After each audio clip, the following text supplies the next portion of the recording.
We're Daniel and Emily Woolsey and we're dairy farming at Gorge Road, Eastern Southland. We're in our 6th season in an equity partnership with family. Previous to this we've been contract milking, lower order she milking, and this is now our second equity partnership. The farm is 484 hectares, which is 450 effective with a 30 hectare area for cropping. We milk 1,250 cows over 2 farms, so we have a 50 barrel rotary milking 725 cows and then a 40 side herringbone milking 525 cows. And as you can see behind us, we run a Jersey Kiwi cross herd of 3 cows to the hectare. The farm itself is flat to rolling with an average rainfall of 1,300 mils per year. We have clay-based soils here with artificial drainage. We employ 7 full-time equivalents on the farm and have a 6-year average production of 545,000 milk solids. We winter stock on the farm and off the farm with 30 hectares of cropping, and all our young stock are grazed off the farm.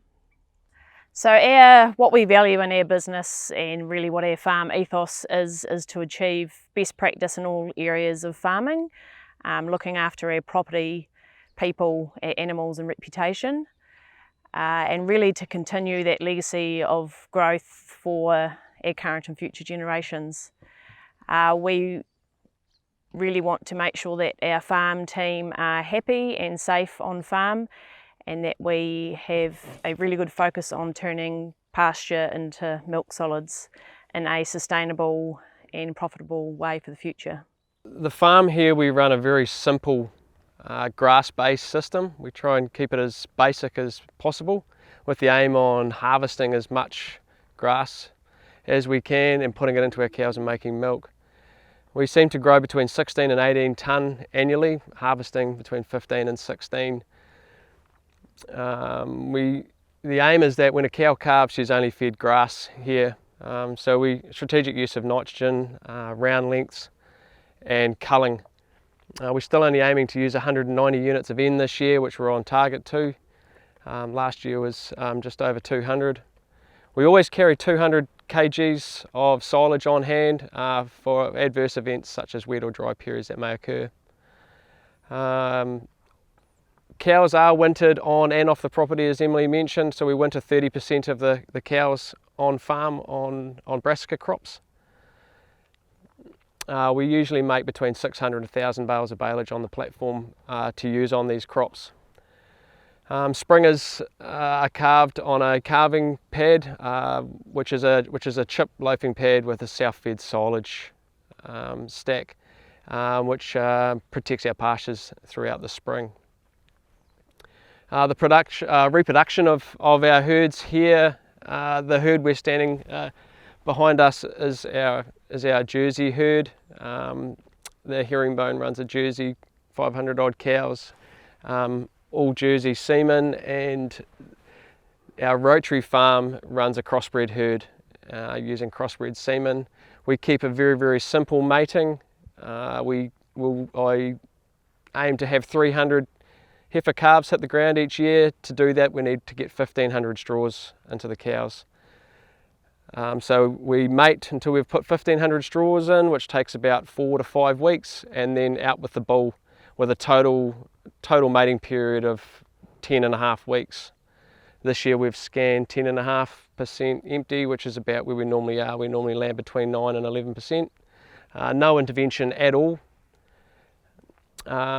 Just some things to think about when it comes to our reproduction. We're now in April and we're really thinking about next year. So cows are on once a day, looking after our cows, getting them in condition ready for winter, and having them at calving condition before dry off. What challenges have we faced this year? Where do I start? We started with a wet winter, a wet spring, a good November, and we've had a lack of rain since. So it's been a really challenging season with grass growth, trying to make supplement even grow supplement, turn grass into milk without damaging pastures in the spring especially. And now we've been under feed pressure since December. We've had to cull early, which has come with significant issues, not being able to get animals into the works. And so it's just one of those years, and it just, I don't know, you might say it's 1 in 30 years, 1 in 50, but this year they're talking it's the driest on record for Southland. So yeah, we've had our challenges, and it's put our system under a bit of strain, but these cows are resilient, and they're on once a day and chipping away and looking pretty good considering. Some financial trends that I have seen over the last 5 years is we're seeing a reasonably consistent economic farm surplus. But what I have noticed is in our farm working expenses, we are starting to see some inflation and rises. One noticeable one is 5 cents year on year for staff. Animal health's coming up about 3 cents a milk solid a year. We're also, the regulatory costs, such as our biosecurity levies, rates, environmental monitoring, and even our current rates are increasing significantly. Fertiliser's been reasonably stable for the last 5 or 6 years, but we're starting to notice an upward trend there. One of the things that I've noticed that hasn't changed much is actually the cost of our power.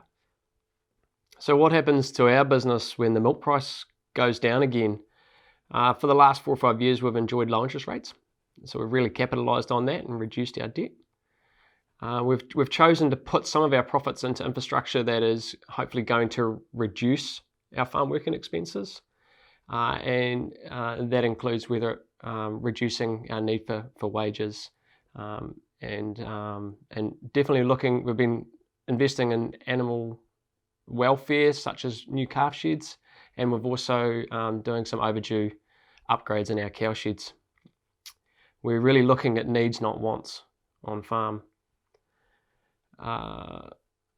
We've chosen not to expand our business in this heated market. Rather, we're just consolidating and ready to fight another low payout year or 2 or 3 that is going to follow this, and it's inevitable. It will happen. Are we maximising the current payout with our farm system? The farm system we're running here is a medium input, medium output system, and we're staying true to our current system. We control our costs, our fixed costs, as much as we can, and limit the variables within our business, such as extra feed to try and chase milk solids. We don't buy milk solids in our farming operation. Future markets is something that we haven't dived into too much. Over the last 5 years, we've seen the payout increase from $5.40 up to estimated $9.60 this year on an upward trend. So we haven't seen the need to lock in any of our milk. It's something we discuss around the table daily, every time the market futures comes out. And that probably is the same with our interest rates. We've enjoyed a low cost of funding, although we're starting to see that rise again, and it's a topic of conversation. And we definitely talk to our rural professionals about it a lot. Yeah, so right now we have a very positive milk price, and long may that continue. However, we know from 2014-15 how quickly change can happen. And in fact, the expenses, we know from the Economics Farm Survey, expenses went up $400 a hectare going into the peak milk price. And then after that, those costs came out much more slowly. So it is tricky to reverse some of those costs that have been put into a business. So we know that there's three things that are very important to have a profitable and resilient business. And the first of those is pasture harvest. So you want to take your land, turn that into grass as well as possible, and then turn that into milk rather than buying milk through additional inputs. The second one is we know that low costs are quite important, And in a simple system, you have the maximum opportunity to keep those costs at a reasonable level. And we know from the economic farm survey data, which shows that if you think about 4 farmers and you rank those on cost per kilo of milk solids, the highest cost farmer to the lowest cost farmer, that difference is more than $1 per kilo of milk solids. So if you're talking about 100,000 kilo milk solid farm, being in that lower cost category, that's the opportunity to take $100,000 more out of that business for your own benefit. And the third item being disciplined capital investment. So the last couple of years have provided that opportunity to retire some debt down to potentially more sustainable levels. There are other sensible uses of the money, for example, keeping up with regulatory requirements, such as for effluent or other needs, but also what investments might be considered useful to make the business more resilient. Are there opportunities to really bed in that cash flow opportunity going forwards? So what's been happening in the workforce with dairy farming in Southland here? We have been facing labour shortages, and that's mainly due to the government and its restrictions with letting migrant workers into the country, but also not just the dairy farming sector, that's been felt right across New Zealand. Our strategies that we use in our business to retain and attract staff, we have always looked at employing people on their attitude rather than level of experience. Because we run a simple farming system, we can train up people to have the right skill sets on the farm that we need. So their attitude is something that you can't train, so that's what we really look for. Other strategies we use are having competitive remuneration and good housing on the farms. We like to work with each individual around their rosters and time off and making it work for them. They've all got different individual needs with regards to that. And mainly running a simple system, and Daniel will touch on this more shortly about that. Yeah, so we're using a very simple grazing system here, but it's not just a simple grazing system, it's simple systems across the board. And with that, it helps encourage and retain staff on this property. By the time they leave here, they've got a very broad set on how to turn grass into milk with our simple systems and rotations. It's basically to keep it simple, Simon, system. The staff are doing less hours and it's less complicated, making our staff happy. We need to nurture our young people and teach them that farming's not just about long hours and complicated systems. That we do see burnout and affect retention rates across our industry. Our current retention rate of our 7 staff we have on board is over 5 years at the moment, and that will go up again next season. Also, having a simple system allows us to have time to engage with our staff and train them, and for them to understand what we're trying to achieve, and that's effectively turning what we grow into grass into milk. Yeah, so I guess a few of the ways that we try and retain our staff here is simple things like making sure they're always home by 5 p.m, 5:30 p.m. at night, only working 8 or 9 hours a day, guaranteeing that they have days out of the shed, sleep-ins. We have a good staff to cow ratio. We always have a little bit of fat in the system. We make sure that we're pretty much overstaffed all of the time, so that we can put up with variances or allow staff to have chase hobbies or interests off farm. Also means if someone is sick, that we're not putting the rest of the team under pressure. It allows them a work-life balance. It does. Yeah. We do give them other perks from meat and firewood, and we pay for gym memberships, and we take them out for dinner and things like that. But we also make sure it's a real learning environment for them, and they're achieving goals that they want to achieve inside and outside the farm gate. Okay, so currently New Zealand dairy farms are short-staffed. the last couple of years, people have been saying that's because of COVID and our inability to have international workers cross the border, but actually that's a bit of a mask. And the reality is that we were short-staffed pre-COVID, and that border closures have simply shone a light on some of the challenges we already had ahead of us. So some of those challenges are outside of our control, in that we've got an ageing demographic in New Zealand. We've got a move towards living in urban regions, and there's also a much greater variety of jobs available, which means that the pool of people that actually want to work in dairy is less. So those are all challenges that are a little bit outside of our control, but then there are some that are inside our control, and that's really the ones that we want the sector to focus on. One of the things we talk about often is that we actually need to change the job. So what that means is that some of the things that are currently common in dairy are actually naturally unappealing to a lot of people. So some of those are around the start, the time that people start work, the time that they finish work, the rosters, the fact that things are a bit dirtier, working in the weather. So those are things that in some cases actually can be engineered out. So the sector's looking at ways, and employers themselves are looking at ways of doing that. So some of those might be milking frequencies. Obviously, if people are milking once a day, there's much more ability to put that in what we would consider normal working hours, which greatly increases the number of people that could be attracted to work in dairy. Other examples would be use of technology to remove some of those mundane tasks that people don't like to do. Also looking at rostering and trying to encourage shorter rosters, and rosters where people can choose.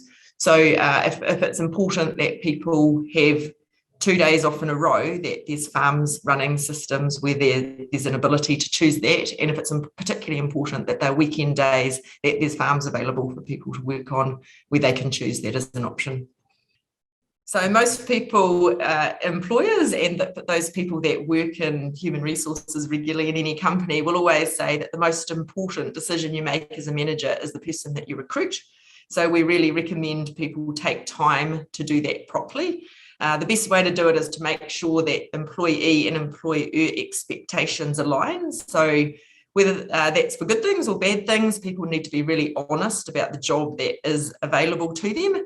And also, we really strongly encourage the use of extensive reference checking. This isn't commonly done, or it's not commonly enough done in farming, but it's really important that you do follow through with getting all those phone references from only those people that the employee has nominated, and that if you ask for a reference yourself, that you give an honest one.